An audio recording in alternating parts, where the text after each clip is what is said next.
LeBron James is experiencing two disparate realties at once, as he creates history every night while playing for a struggling Lakers team. That experience will come to a head tonight, when James is expected to pass Michael Jordan's mark of 32,292 on the all-time scoring list. James, at 32,280, only needs 12 points to bypass his basketball hero. And while that will amount to a legendary moment for a player who will go down as in history as one of the best to ever do it, the crossover staff wants to consider James's current standing in the NBA. We asked our writers whether James, who has landed at no. 1 in every year of SI's top 100 list, has maintained his status as the best player in the league during a tumultuous season in Los Angeles. Here are their strict, sometimes, yes or no answers. It's all contextual. Yes, a motivated, engaged, healthy, fit LeBron playing alongside teammates who trust him is still the best player in the league. But how many of those descriptors apply right now? Part of LeBron's value has always been his basketball IQ and leadership. Sometimes it's been obvious, other times it's the example he set, dragging others up with him. Think of J.R. Smith. It's the kind of leadership Steph Curry has grown into, that Tim Duncan exhibited, that Giannis is learning on the fly, valuing the work and game above the noise. These days, it's awfully loud in LA. If LeBron's leading, no one can hear it above the din, much of which he created. That leaves a void. Your choice for successor depends on what you value. Curry leads in myriad ways while neutering defensive schemes. Harden has reinvented one-on-one basketball. Durant may be the most versatile, effective scorer in league history. And then there's Giannis, who can do everything but shoot threes. It's not his league yet, but the clock is ticking. At this present, exact moment, LeBron is not the best player in the NBA. He looks heavy, and his defensive effort off the ball is inconsistent at best. James isn't at 100%, and whatever level he's at right now isn't comparable to guys like Giannis Antetokounmpo, James Harden, and Paul George, two of whom are two-way studs, one of whom is having an even bigger impact than Bron offensively. There's also the issue of Kevin Durant. KD at his highest level is a more consistent two-way threat than James right now, but by virtue of his environment, we don't really see Durant maxing out until like the third round of the playoffs at the earliest. And let's not forget about Steph Curry. Having said all of this, on any given possession, LeBron still has the talent to be the best player in the league. In a theoretical Finals Game 7, LeBron could still be the best player on the floor on both ends of the court. But the version of James we've seen since he returned from his groin injury can't be considered the best player in the world. And while I believe James still has the talent to outperform anyone, he hasn't done so for long enough stretches of this season to be considered no. 1.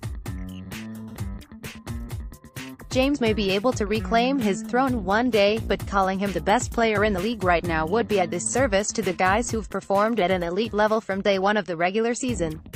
LeBron is not the NBA's best player at the exact second I'm writing this. It's also possible to not be the current best player, and still the most talented player ever, at the same time, which is where I ram it on this. Yes, he looks sort of injured right now, but he's also going to be 35 years old in December, and the NBA, traditionally, is not a league where 35-year-olds thrive. We are entering the phase of LeBron's career where he's going to have to pick and choose when to go full bore and when to chill out, and the thing is that he's always been on teams that could afford him the luxury of the latter. The Lakers can't. LeBron is still averaging 27 points, 8 rebounds and 8 assists, but those numbers are emptier when the results aren't there.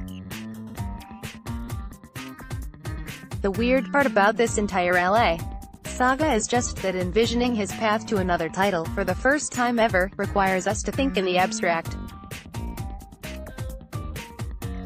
Still, the experiment is what LeBron signed up for. Perhaps help will be on the way, and he needs it more than ever to engineer a contender.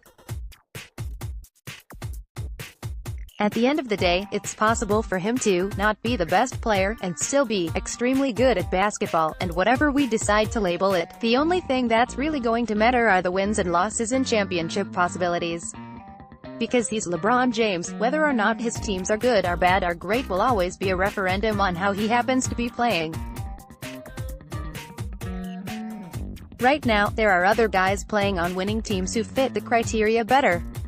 Still, nobody is going to be shocked if LeBron finds a way to drag them to the playoffs, and if it happens, well, we'll have to revisit this.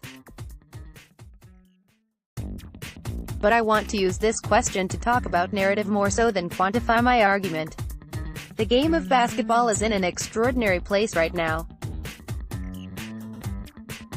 The fact that there has been such an influx of otherworldly talents meeting in this game, at this point in time, is a testament to how incredible all these players are. Stephen Curry has revolutionized the pre-existing limits of shooting. Kevin Durant reinvented how we think of 7-foot humans, and how their bodies function within 94 feet of hardwood. James Harden has, on the grandest stage, fully mastered the craft of sizing up another man, no matter their height, skill or athleticism, while the entire arena knows exactly what his initiative is, and still destroying him. Giannis Antetokounmpo has truly personified positionless basketball because the mere thought of trying to label him 1 through 5 should be a criminal offense. But while we have been mystified with how these guys have changed the game, I think we've lost sight of the fact that no matter which demigod rises to the top of the surface, LeBron is time and time again. Right there, KD made his run at James in OKC and was defeated twice in the finals. Steph made his run at James, becoming the only unanimous MVP ever, beating him in the finals, losing to him in the most dramatic fashion in the finals and returning the following 2 years to demolish LeBron's Cavs. Russell Westbrook broke an absurd statistical record nobody ever thought could be shattered. Harden has soared. There are now the unicorns. Antetokounmpo, Joel Embiid, Anthony Davis and many more who assuredly will follow.